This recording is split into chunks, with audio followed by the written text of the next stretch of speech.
Hey everyone, welcome to week 2 in PMM.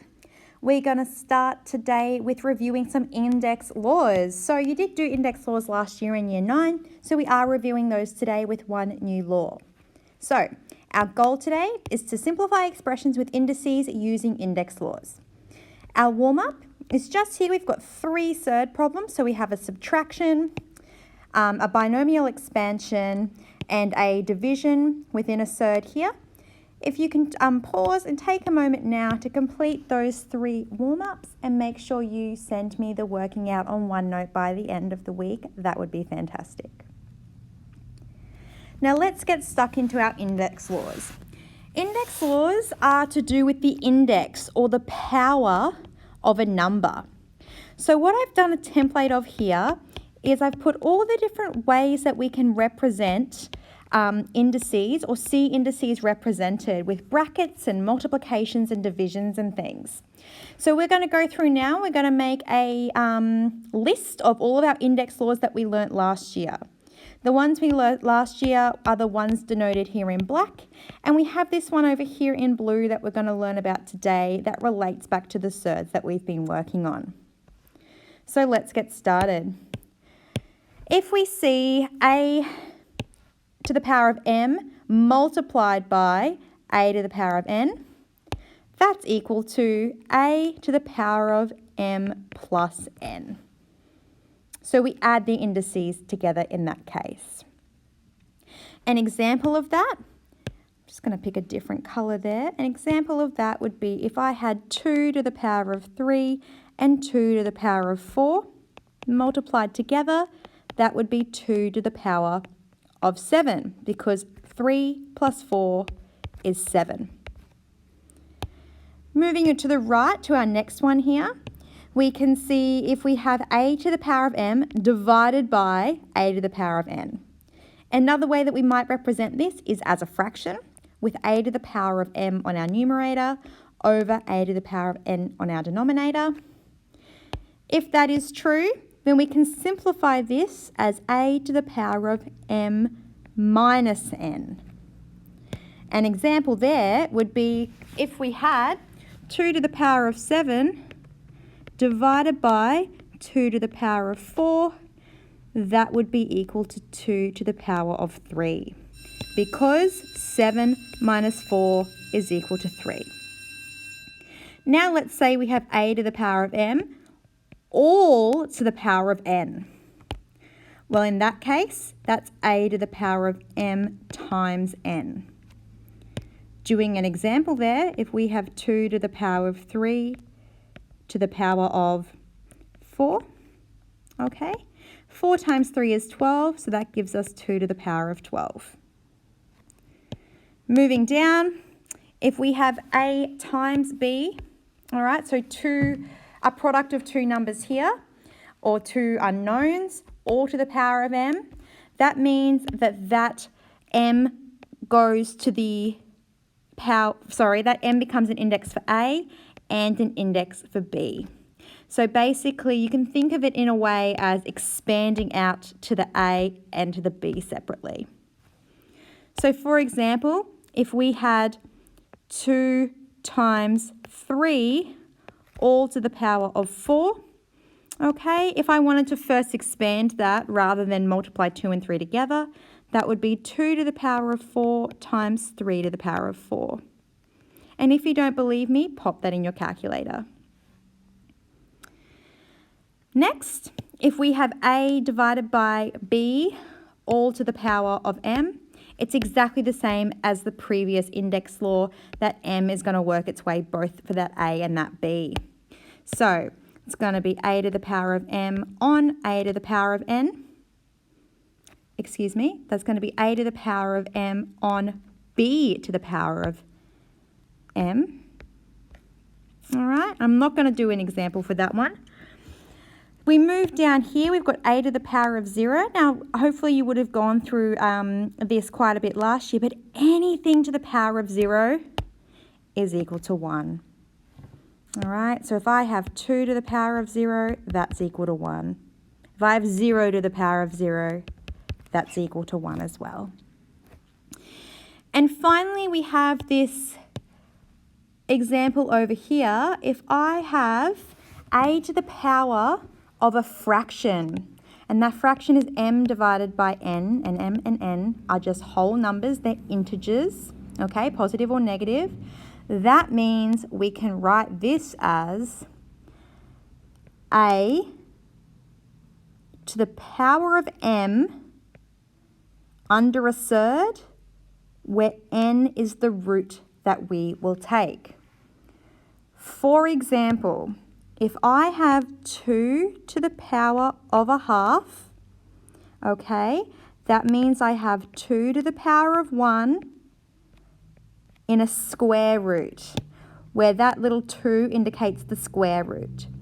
Now, when we've been working with surds in the previous week and last term, just like up here in our warm-up, if we don't write a little number there, we assume that we're talking about the square root or having a little 2 there. So that means that if I wanted to write root 8 over here, okay, root 8 as a number with a fractional index, that's the same as 8 to the power of 1 square rooted. So I could write that as 8 to the power of a half. And this one here is really just for your information, with surds and linking our indices back to surds, just so that makes a little bit more sense. All right, let's get stuck into some slightly harder examples.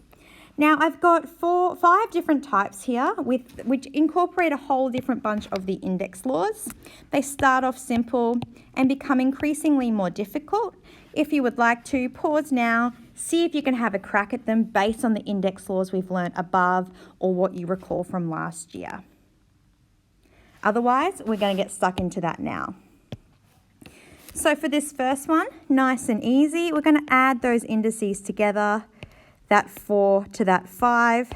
So if I wanted to write all my working, I could say x to the power of 4 plus 5, which is x to the power of 9. Okay? No, it is not necessary to write this step. You are welcome to jump straight to this step down here, but you might find, especially in cases where we get really busy algebraic expressions like this, that it might actually help you to write this, okay? Having a look at B, I'm going to consider the like terms that I have here. So I can see here that I've got a 3 and a 4. I've got A's here and A's here. Let's make one more colour, and I've got a B here and B's here.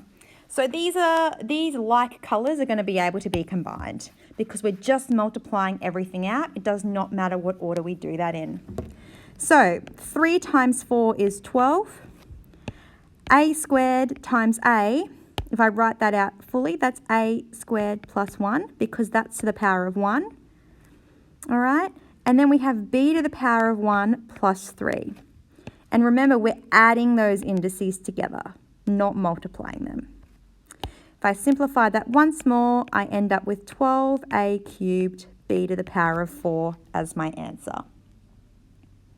Awesome. Let's move to part C.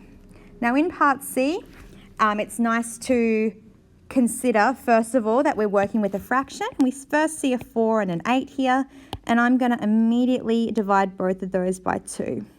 Okay? Sorry, both of those by 4. So 4 divided by 4 is 1, and 8 divided by 4 is 2.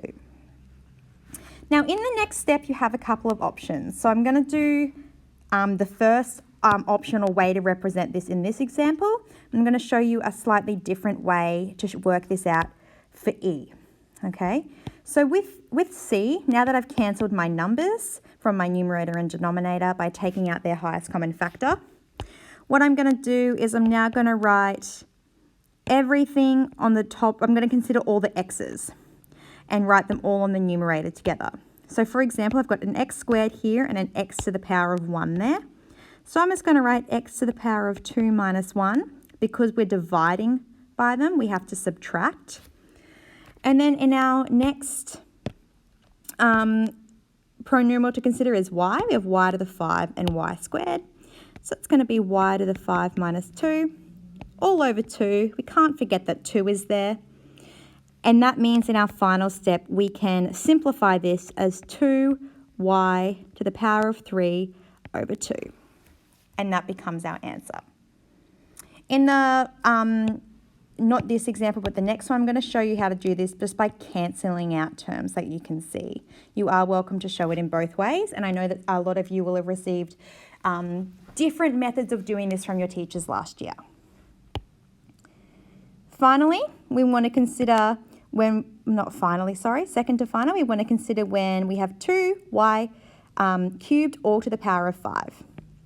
So we bring that to the power of 5 to each of those guys. Now, it's really important here that when we bring the power of 5 here, we're actually incorporating the 3 and the 5 with a multiply in the middle, okay? 2 to the power of 5 is 32, y to the 15, and that becomes my answer.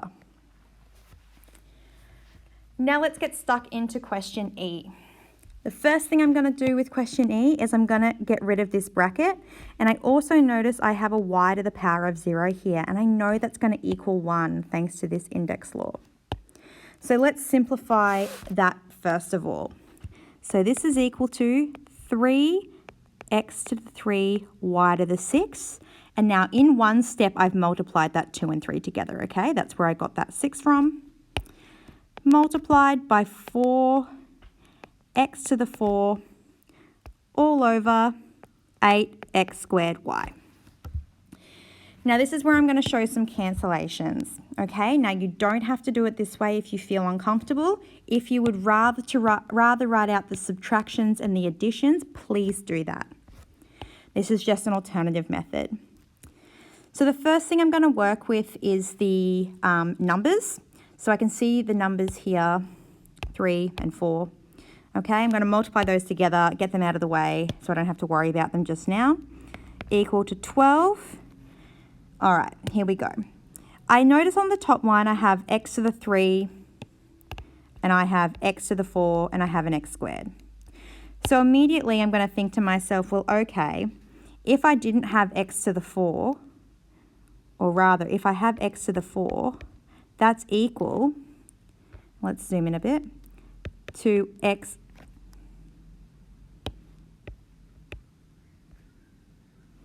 That's equal to x squared, isn't it? All right, so in other words, what I could actually do, so I could actually write that x to the 4 as x squared, and I can see straight away that those x squareds are going to cancel out. All right, now, if you would like to shortcut this, if you see that as x to the 4, and let's pop that back just how it was. Okay, x to the 4, x squared. You can also just show this by cancelling your x squared and popping a 2 there. And then that, in this sense, you've actually done 4 minus 2 in your head, all right, with your division rule. If we work this out in a similar way, we can see here that we have y to the power of 6 over y, all right? So we can write y 6 minus 1, all right, because there's a power of 1 there.